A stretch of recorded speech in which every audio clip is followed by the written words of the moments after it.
Praise the Lord.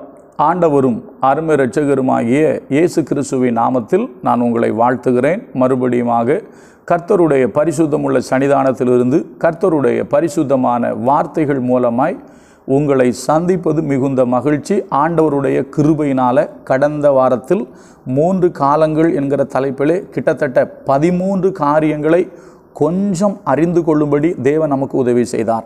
இந்த வாரத்தில் 3 கேள்விகள் என்கிற தலைப்பிலே நம்ம தொடர்ந்து தியானிக்க போகிறோம். கர்த்தர் அதுக்கு நமக்கு உதவி செய்வாராக. நன்றாய் கவனியுங்கள். சாமுவேல் புஸ்தகத்தில், அதாவது 1 சாமுவேல் புஸ்தகத்தில் ஒரு சம்பவம். என்ன சம்பவம்னு கேட்டீங்கன்னா நமக்கு நன்கு தெரியும். எல்கானா தன்னுடைய மனைவி ஆகிய அன்னாளை பார்த்து அவர் கேட்ட கேள்வி தான் 3 கேள்வி. என்ன கேட்குறாரு தெரியுமா? நான் வாசிக்கிறேன். 1 சாமுவேல் 1வது அதிகாரம் 8வது வசனம். 1 சாமுவேல் 1:8. அவள் புருஷனாகிய எல்கானா அவளை பார்த்து, அன்னாளே. முதல் கேள்வி, ஏன் அழுகிறாய்? 2வது கேள்வி, ஏன் சாப்பிடாது இருக்கிறாய்? 3வது கேள்வி, ஏன் சஞ்சலப்படுகிறாய்? இந்த 3 கேள்விக்கும் ஒரே ஒரு பதில் தான். இல்லைனா இப்படி சொல்கிறேன், இந்த 3 கேள்விக்கும் ஒருவரால் தான் பதில் கொடுக்க முடியும். அவர்தான் நம்முடைய ஆண்டவராகிய இயேசு கிறிஸ்து. ஒருவேளை உங்கள் வாழ்க்கையிலையும் இந்த 3 காரியம் இருக்கலாம். நீங்கள் அழுதுகிட்டு இருக்கலாம், சில சூழ்நிலைகளை நினைத்து நீங்கள் சாப்பிடாமல் உட்கார்ந்துருக்கலாம், இல்லைனா சில காரியங்கள் உங்களுடைய மனதை மிகவும் சஞ்சலப்படுத்தலாம். மறுபடியும் சொல்கிறேன், 3 கேள்வியை ஒரு ஆள்கிட்ட போய், அதாவது ஒரு மனைவி கிட்ட ஹஸ்பண்டு கேட்குறாரு, அண்ணாலே ஏன் அழுகிறாய்? ஏன் நீ சாப்பிடாமல் இருக்கிற? ஏன் நீ சஞ்சலப்படுற? நமக்கு நிலைமை தெரியும். என்னென்னா, அண்ணாளுக்கு குழந்தை பாக்கியம் இல்லை. அண்ணாளுக்கு குழந்தை பாக்கியம் இல்லை அப்படிங்கிறதுனால அவளுடைய சக்களத்தி ஆகிய பெனினால் அவளை மிகவும் துக்கப்படும்படியாக மனம் அடிவடையும்படி, அதுவும் குறிப்பாக நீங்கள் பார்த்தீங்கன்னா எங்கே வச்சு பேசுகிறாங்க, இவங்க வருஷந்தோறும் சர்ச்சுக்கு போவாங்க, பலியிட போவாங்க. பலியிட போன இடத்துல இவர் என்ன பண்ணுவார், எல்கானா அண்ணாளுக்கு 2 பங்கு கொடுப்பார். மற்றவங்களுக்குலாம் 1 கரண்டி இறைச்சின்னா அந்த அம்மாவுக்கு 2 கரண்டி இறைச்சி. இப்போ இதெல்லாம் பார்த்துட்டு இந்த பெனினால் அவளை மிகவும் வேதனையாக பேசுவா, அற்பமாக பேசுவா, மனம் மடிவடையும்படி பேசுவா. அதனால தான் அண்ணாளுக்கு என்ன வந்துச்சு, அண்ணாள் அழுதால், அண்ணாள் சாப்பிடாமல் இருந்தாங்க, அண்ணாள் சஞ்சலப்பட்டாங்க. அப்போ ஏதோ ஒரு வருத்தம், இல்லைன்னா யாரோ நம்மளை காயப்படுத்துகிறாங்க, யாரோ நம்மளை கஷ்டப்படுத்துகிறாங்க, ஏதோ ஒரு காரியம் நம்முடைய வாழ்க்கையில் இல்லாமல் இருக்குது. எல்லாருக்கும் இருக்கிற ஒரு காரியம் நமக்கு இல்லாமல் இருக்கலாம். ஒரு நார்மலாக இருக்க வேண்டிய விஷயம் தானே. இப்போது ஒரு மனுஷனுக்கு கல்யாணம் முடிஞ்சுன்னா குழந்தை பிறக்கணும், அது ஒரு நார்மலான காரியம்தான், எல்லாருக்கும் உண்டானது தான். அப்போ எல்லாருக்கும் உண்டான ஒரு காரியம் கூட எனக்கு இல்லையே அப்படிங்கிற ஒரு சஞ்சலம், இப்படி ஒருத்தங்க என்னை காயப்படுத்துகிறாங்களே அப்படிங்கிற ஒரு அப்படி அதை நினச்சி சாப்பிட முடியலை. அதே போல் அதை நினச்சி அழுகிறாங்க. அவங்க வீட்டுக்காரர் கேட்குறாரு, ஏன் அழுகிறாய்? ஏன் சாப்பிடாமல் இருக்கிற? ஏன் சஞ்சலப்படுறா? இந்த 3 கேள்வியை தான் நம்ம பேச போகிறோம், தொடர்ந்து தியானிக்க போகிறோம். ஏன்னா இயேசு கிறிஸ்து கேட்டார் அல்லவா, ஸ்திரியே ஏன் அழுகிறாய் அப்படின்னு கேட்டார். ஏன் அழுகிறாய்? யாரை தேடுகிறாய் அப்படின்னு கேட்டார்.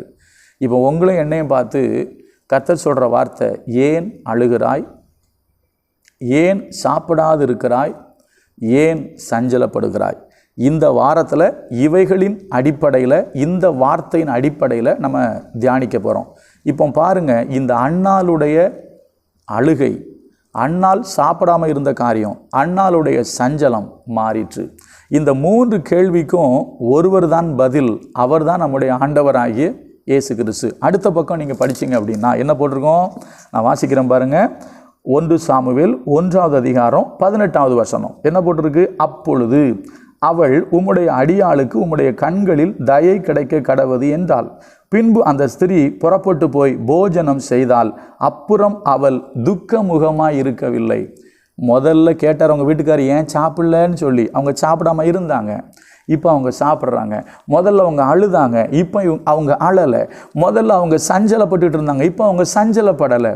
ஒருவர் அவர்களுடைய சூழ்நிலையை மாற்றினார். அவர்தான் நம்முடைய ஆண்டவராகிய இயேசு கிறிஸ்து. என்னாச்சு, அண்ணாள் தேவ சமூகத்தில் போய் தன்னுடைய இருதயத்தை ஊற்றி கர்த்தருடைய பாதத்தில் அவங்க ஜெபித்த பொழுது அவங்க சூழ்நிலை அப்படி என்ன பண்ணிட்டு மாறிட்டு, அதற்கு பின்பு போய் என்ன பண்ணிட்டாங்க, சாப்பிட்டாங்க. அது வரைக்கும் சாப்பிடாம தான் இருக்காங்க. இது இன்னைக்கு மட்டும் இல்லை, வருஷந்தோறும் நடக்குமா. வருஷந்தோறும் அந்த பெனினால் அப்படி பண்ணுவாங்க. அண்ணால் அழுதுகிட்டே உட்காருப்பாங்க, சாப்பிடாம இருப்பாங்க, சஞ்சலப்பட்டுக்கிட்டு இருப்பாங்க. இது வருஷந்தோறும் நடக்கும். இப்போ பாருங்கள், அதனால தான் அவங்க வீட்டுக்காரர் கேட்குறாரு, எல்கானா கேட்குறாரு, அண்ணாலே ஏன் அழுகிறாய், ஏன் சாப்பிடாம இருக்கிற, ஏன் சஞ்சலப்படுற? இன்னைக்கு உங்கள் நிலைமை இப்படி இருக்கா? ஒருவரால் உங்களுடைய சூழ்நிலையை மாற்ற முடியும். அவர்தான் நீங்களும் நானும் ஆராதிக்கிற ஆண்டவராகிய இயேசு கிறிஸ்து. இப்போ அண்ணால் போய் என்ன பண்ணுறாங்க? தேவ சமூகத்தில் தன்னுடைய இருதயத்தை ஊற்றி ஜெபிச்சாங்க. வசனம் சொல்லுது, அப்படி ஜெபம் பண்ணிட்டு போய் சாப்பிட்டாங்க. அப்போ ஏன் சாப்பிடலைங்கிறது இப்போ என்ன சரியாயிட்டு, சாப்பிடாமல் இருந்த சூழ்நிலை மாறி சாப்பிட்டாங்க. சஞ்சலம் மாறி சந்தோஷம் வந்துட்டு. 2:1 நீங்கள் படிச்சிங்கன்னா அதில் போட்டிருக்கோம். அவங்களுக்கு அப்புறம் குழந்தை பிறந்துடும். அதை பார்த்தீங்கன்னா இங்கே போட்டிருக்கோம்.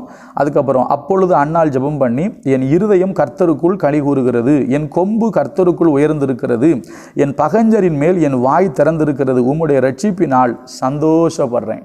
இப்போ அண்ணாள் சொல்கிறாங்க, சந்தோஷம் பொங்குதே, சந்தோஷம் பொங்குதே, சந்தோஷம் எண்ணில் பொங்குதே, அல்லேலூயா, இயேசு என்னை ரட்சித்தார், முற்றும் என்னை மாற்றினார், சந்தோஷம் எண்ணில் பொங்குதே.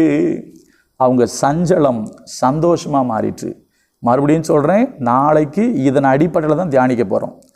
ஏன் அழுகிறாய், ஏன் சாப்பிடாமல் இருக்கிற, ஏன் சஞ்சலப்படுறா? அண்ணாள் அழுதார்கள், அண்ணாள் சாப்பிடாமல் இருந்தாங்க, அண்ணாள் சஞ்சலப்பட்டாங்க. ஆனால் கர்த்தருடைய சமூகத்துக்கு போகும்போது இது எல்லாம் மாறிட்டு. அதுக்கப்புறம் அண்ணாள் சாப்பிட்டாங்க. அதுக்கப்புறம் அண்ணாள் துக்கமுகமாக இருக்கலை. அதுக்கப்புறம் அண்ணாள் சொல்கிறாங்க, நான் சந்தோஷப்படுகிறேன். உங்களையும் என்னையும் இப்படி சந்தோஷப்பட வைக்க கர்த்தரால் முடியும். சரியா? இந்த வாரத்தில் நம்ம அதை தியானிப்போம். ஒருவேளை நீங்கள் அழுதுட்டு இருக்கலாம், ஒருவேளை ஏதாவது ஒரு காரியத்தை நினச்சி நீங்கள் சாப்பிடாமல் இருக்கலாம், ஒருவேளை ஏதோ ஒரு காரியம் உங்களை ரொம்ப காயப்படுத்தி உங்களை சஞ்சலப்படுத்திட்டு இருக்கலாம். ஒருத்தரால் தாங்க முடியும். இயேசு கிறிஸ்து அண்டை உண்மையாக போய் உங்கள் இருதயத்தை ஊற்றி ஜெபம் பண்ணுங்க. உங்கள் வாழ்க்கையில் ஒரு மாற்றத்தை கொடுக்க கர்த்தரால் முடியும். நாளை முதல் ஃபஸ்ட்டு ஏன் அழுகிறாய், யார் யார் எங்கெங்கே எதுக்கு அழுதாங்க, நமக்கு தெரிஞ்சவங்க காரியம் அல்ல, நான் தெரியாத காரியங்களை பார்ப்போம். ஏன் அழுதாங்க, அந்த அழுததுக்கான ரீசன் என்ன? நிறைய இருக்குது. தெரிந்தவைகளை பார்க்காமல் கொஞ்சம் தெரியாதவைகளை பார்ப்போம். கர்த்தர் அதற்கு நமக்கு உதவி செய்வார். கர்த்தர் நல்லவர், அவர் கிருபை நம்மேல் என்றும் உள்ளது. God bless you.